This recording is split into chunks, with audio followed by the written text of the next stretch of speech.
Lisa. I'm Lauren. And we're the nurses at Manani Facial Plastics.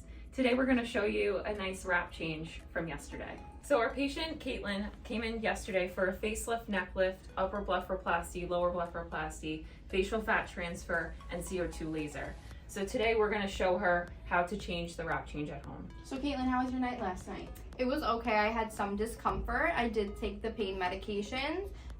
The wrap is just really tight. My neck is really sore. It's hard to swallow. I don't know if that's normal or not. It's completely expected to feel that tightness in the neck.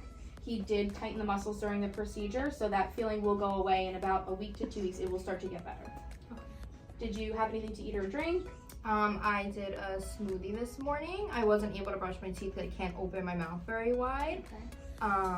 And I'm just eating and drinking and taking my medications as prescribed. First thing that we're going to do is just remove the dressing. You should feel some relief when we do this. Okay. I already feel some relief.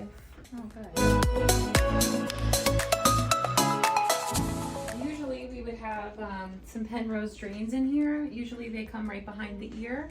They drain right into the dressing overnight. As our lovely patient here does not have drains, but usually we do place Penrose drains as spacers. There may be an instance where a patient may have a JP drain, which would drain into a bulb, and we would show the patient before leaving how to dump the drainage overnight. So we are 24 hours post facelift. At this point of the wrap change, we have removed the drains from behind her ear. So now we're going to start cleaning. So what we use to clean the incisions is a bit of warm water in a bowl, and then we do a few squirts of Cetaphil or CeraVe gentle cleanser into the bowl. 2 or 3 squirts is enough. We take a piece of gauze that I've just folded up here, dip it into the bowl, and just wring it out. So now we're just going to be cleaning Caitlin up. So I have my gauze with a little bit of Cetaphil and warm water on here that I've squeezed out. We're just going to be gently cleaning. So she did have a laser treatment yesterday. We're just going to gently wipe towards the incisions like this. We want to clean everywhere and then grab a clean gauze and clean around the incisions up into the hairline. Where the incisions are for the facelift is starting up here in the hairline.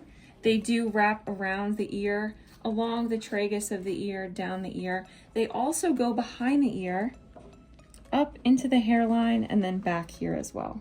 Now we're going to clean the incision right under the chin. With her neck lift, she has a small incision right under here. We're just going to clean that. We just switched over to a clean piece of gauze with the Cetaphil Gentle Cleanser and water. We're now going to clean the eyelids. So as you're cleaning my eyes, I do have a question. I do feel like something's kind of poking me and bothering me in that region. Is that normal or? Yes, so you do have a very hair-like suture that goes right from the middle of your nose. It usually stops right around the start of your incision on your face. They are long for a reason, so please do not cut them. That will help us next week when we do take the sutures out. Oh, okay. Okay? And how many times a day am I supposed to be doing this cleaning? At least twice a day, and we'll show you how to do the ointments as well. Okay. Now we're going to apply the mupirocin ointment that we've sent to her pharmacy Around the incision lines. So you're going to apply the mupirocin ointment, A thin layer to the incision sites. Down along the ear, underneath, and behind the ear as well. Going back into the hairline. And when am I able to start showering? Once you go home, you can shower. We do recommend showering just the body. You can use baby shampoo. Caitlin also had an upper and lower blepharoplasty yesterday, so she would have received erythromycin eye ointment. So we would just take a small amount of that and apply it to the upper and the lower incisions of the eye.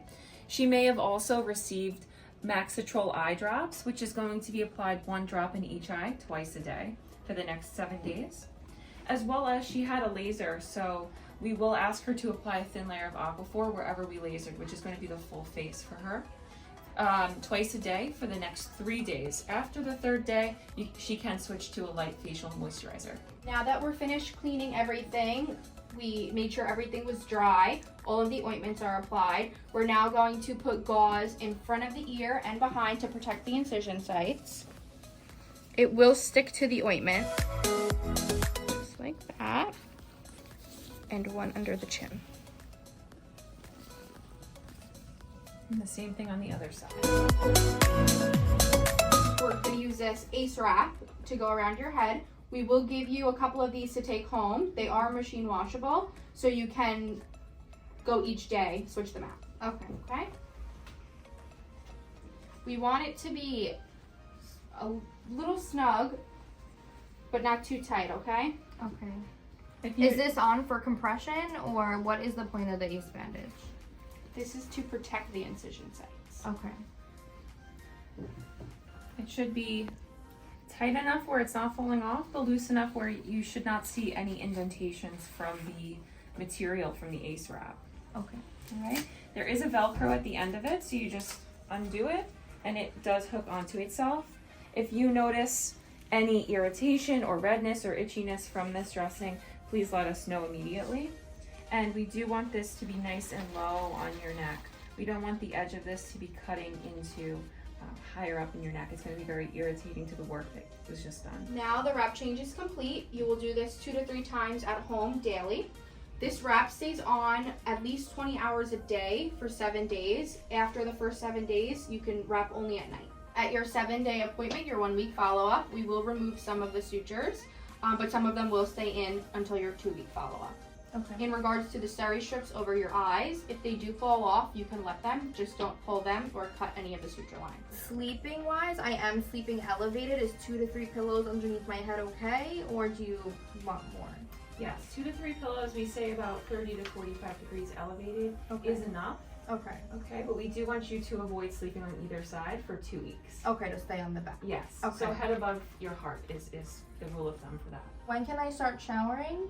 So you can start showering after this appointment today. Okay. Feel free to get the incisions wet. After 24 hours, the incisions are considered waterproof. Okay. Be gentle with it, and please don't have the shower head hitting direct pressure onto the incision area. Okay. And then when can I kind of start back my normal supplements and vitamins? I know I had to stop prior to the surgery. When am I okay to start those again? That would be 2 weeks after the surgery. I know you guys prescribed me the pain medication. I don't really like the way they make me feel. They make me really nauseous. Do I have to take them? Is there something I could take, like an alternative? No, you don't have to take the pain medication if you need it. If you don't need it, I should say. You feel free to take Tylenol extra strength. Okay. That should relieve some of the pain that you're experiencing. Mm-hmm. We do say, however, if you do take the pain medication for more than 24 hours or so, that you do start on some type of stool softener to make sure that you're using the restroom appropriately. Okay. And then I think my last question that I had is when can I go back to exercising? You can go back to exercising in 2 weeks. Okay. So just for the next 2 weeks, no getting your heart rate up. You can definitely walk around or maybe go on a leisurely walk around the block, but nothing that's going to exert yourself.